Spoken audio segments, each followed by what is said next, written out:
Sua Sponte Leader. Q4.1. A man who has been freed to lead. Make clear the mission. Sua sponte is Latin for of his own accord. In the law, a judge acts sua sponte when he exercises his inherent authority to make a ruling without a petition from a lawyer do so. He takes the initiative to act on his own accord. Sua sponte is also the motto of the United States Army's 75th Ranger Regiment. It is a recognition that to become a ranger a man must be a triple volunteer. First the Army, then Airborne School and finally the Ranger Regiment. Rangers aren't drafted. They must make the choice for themselves 3 times. The Rangers are elite because every man there is taught to be a leader and every leader is expected to take the initiative to do what is necessary to accomplish the unit's mission. In F3, a Sua Sponte leader is a man who has been freed to lead. He is a leader who exercises individual initiative. I2. By taking action in furtherance of his group's articulated purpose without specific instructions. He initiates movement toward advantage for his group in the absence of explicit authority because he is that rare man who will lead with or without another leader to direct him.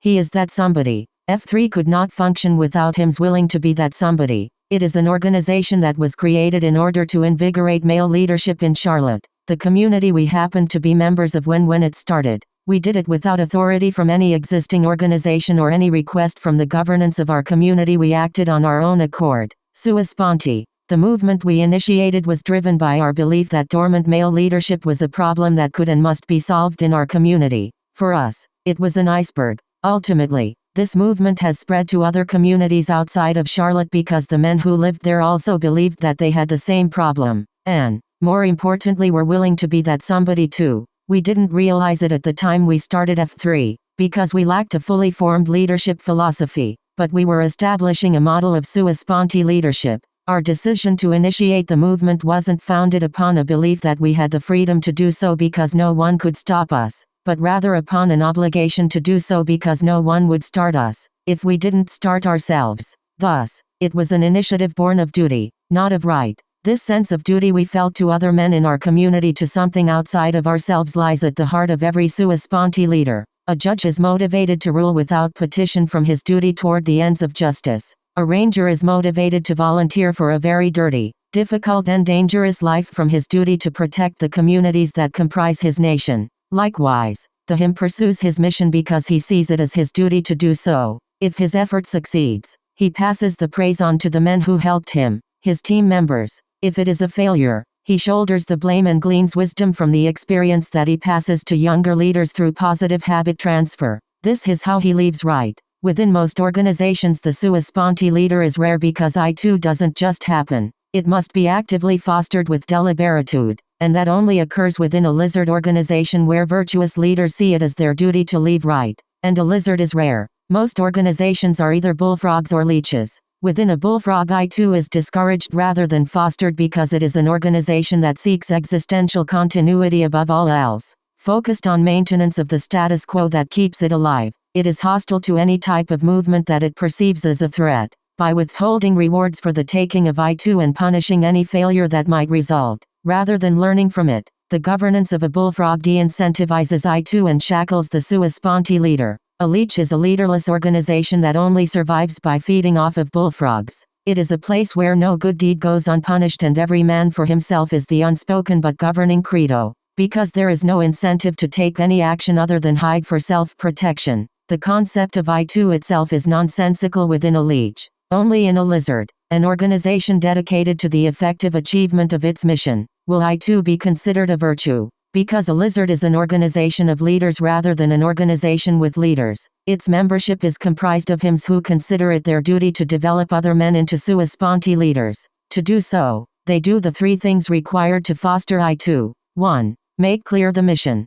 2. Teach all they know. And 3. Incentivize I2 and manage failure. The first step, making clear the mission, the what and why, is critical in the fostering of I2. To take action in furtherance of his group's mission without specific direction, a Sua Sponte leader must have a very clear understanding of the purpose the group is seeking to realize. To be dynamic, every member of a team must be rowing the boat in the same direction, and that cannot logically happen unless each man knows where the team is heading. When I joined the infantry, one of the first things I was taught was that the organization's overarching mission was to close with and destroy the enemy. The army trains and deploys its infantry to close with and destroy the enemy, in other words, to be lethal. That is why it exists as an organization. Everything else is ancillary. As an infantry leader, those 7 simple words told me everything I needed to know about my organization's what and why. The mission was to be lethal. While the army made the mission clear and trained me in the skills necessary to be an infantry officer,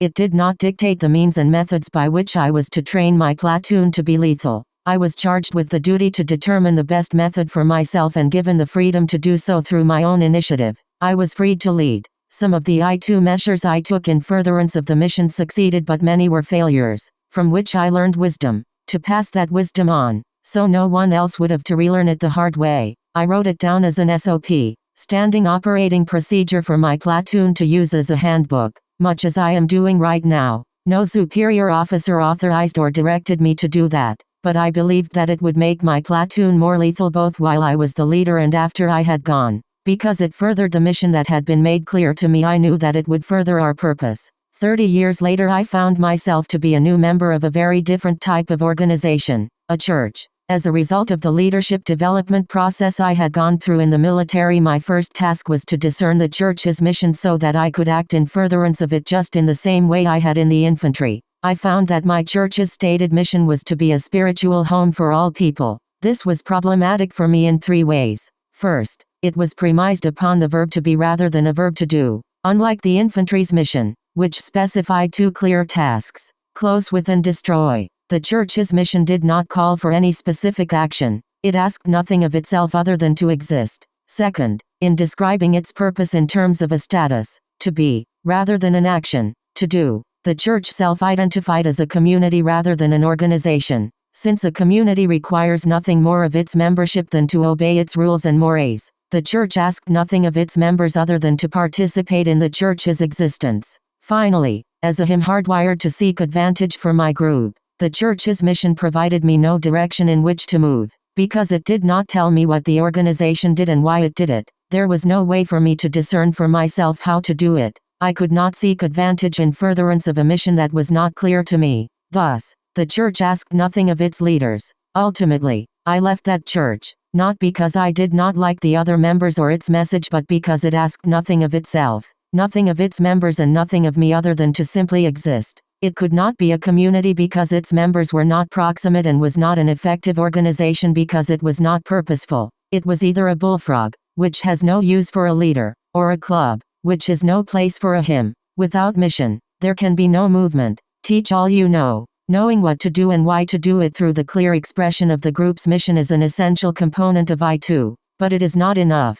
To act in furtherance of the mission, the Sua Sponte leader must also have the know-how to do it. He needs to be taught what a leader is and does through an effective leadership development process, LDP, that transfers and reinforces both the leadership skills and the leadership virtues. To ask a man to lead without providing an LDP is what F3 calls bricks without straw. Leadership is a skill that must be deliberately taught through schooling, apprenticeship, opportunity and failure. The virtuous leader, having himself learned to be what a leader is and do what a leader does, knows that there must be an LDP for his community to be healthy, his organizations to be effective, and his teams to be dynamic. If no LDP exists in his group, he takes the I2 to create one so that he can pass on what he has learned by teaching everything he knows through the 4 phases necessary to development of a virtuous leaders. Schooling is the didactic instruction that a potential leader receives on both the timeless fundamentals of leadership and the specific leadership philosophy of his group. Apprenticeship is where a new leader begins to develop the skills he learned from schooling under the watchful eye of a more experienced leader through the conduct of positive habit transfer. Opportunity is the chance for the growing leader to practice what he has learned through schooling and apprenticeship under conditions where he is directly responsible for the outcome. Opportunity allows the leader's skill to become kinetic and have actual impact on his group. Failure is where a leader becomes fully developed, because it is from failure that he will learn the most. Success teaches far less because it does not isolate what works from what doesn't the way failure does. Within a lizard, all 4 phases of the LDP are constantly repeated and reinforced in order to foster I2 whenever and wherever possible. Based upon his particular D2X, the him performs the role within his group's LDP where he will have the most impact, regardless of whether it is coaching, spreadsheeting or fundraising. To give 3 examples, The him shares his knowledge by teaching younger leaders everything he knows. Incentivize I2 and manage the inevitable failures. Knowing what to do, through mission clarity and how to do it, through the LDP, gives the virtuous leader two of the three components of what he needs to foster I2. The last piece of the puzzle is incentive, the method by which desired behavior is induced within a group. Incentive comes in two forms: carrots and sticks, the former rewarding virtuous behavior and the latter punishing its absence. To incentivize I2 within the group, its leaders must reward it with carrots every time a member exhibits it, even if, especially if, it results in failure. Most groups get this completely backwards, by rewarding success regardless of how it occurs and punishing I2 whenever it fails. Picture a high school basketball coach who has taught his point guard to call a particular play under a particular circumstance. In the winning moments of a game with his team down by a single point, and no timeouts, the guard takes the I2 to call the right play and runs it properly, resulting in an open layup that he misses. If the coach is a virtuous leader, he praises the guard for his I2 and manages the failure of losing by scheduling more layup practice for the entire team at the next practice.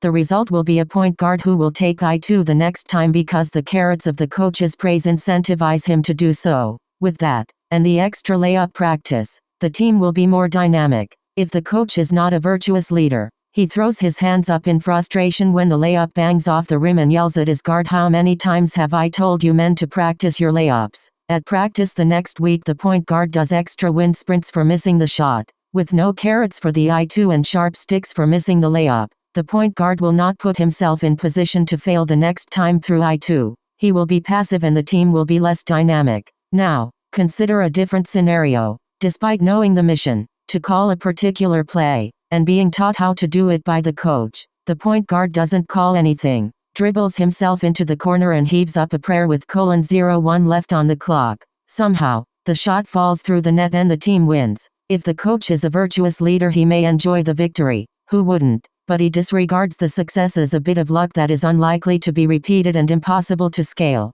He spends more time in practice with his point guard reinforcing the mission, to call the right play, and teaching him to make sure he knows how and when to call it. He does not reward the made shot with carrots, because that would provide the wrong incentive and the team would become less dynamic. Although it is painful, the coach would prefer the player to call the right play and miss the shot than call the wrong one and get lucky. He is focused on the long-term goal of developing his point guard into a Sua Sponte leader rather than the short-term happiness that winning brings. If the coach is not a virtuous leader, he screams "new" as the ball leaves the guard's hands and arches through the air, right up to the moment that it splashes through the net, and then he yells "yes." Caught up on the happiness of winning, the coach misinterprets the win as a success rather than seeing the guard's actions as the failure of his coaching that it actually is. In this way, he will inadvertently incentivize the wrong behavior, of heaving up a prayer instead of calling the right play. The result will be more prayers, less wins, and a team that is less dynamic. The lesson: